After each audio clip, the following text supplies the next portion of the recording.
construire, à chaque fois, il faut avoir une position balancée. Vous aurez un feu tricolore. Livre pour expliquer au grand public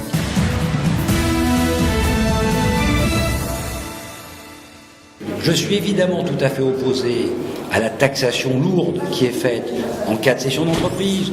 Je suis complètement opposé à cette Au-delà de taxation. 34%, c'est déraisonnable selon vous, c'est ça? 34%, on était déjà déraisonnable. C'était ce qui se passait avant. 34% était déjà au-dessus des Allemands. Mais là, on monte à 60%.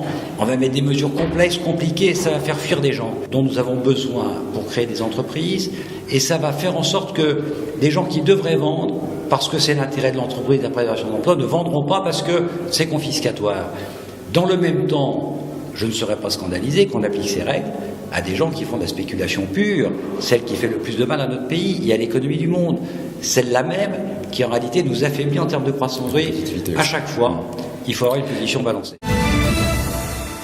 Au cas de ceci, vous aurez un feu tricolore. Vert, vous aurez automatiquement l'acteur ISODEF en inscrivant le nom de l'entreprise à travers son numéro CIRET. Si c'est orange, on vous demandera 48 heures. Si c'est rouge, ça ne sera pas possible.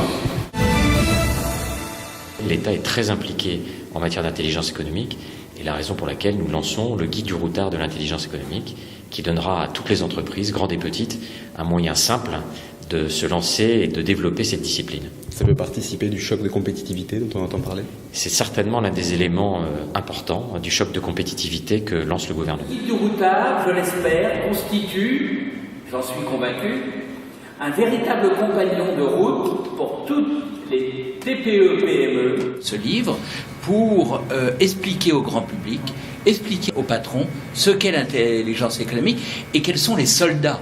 Et les soldats, ce sont leurs experts comptables.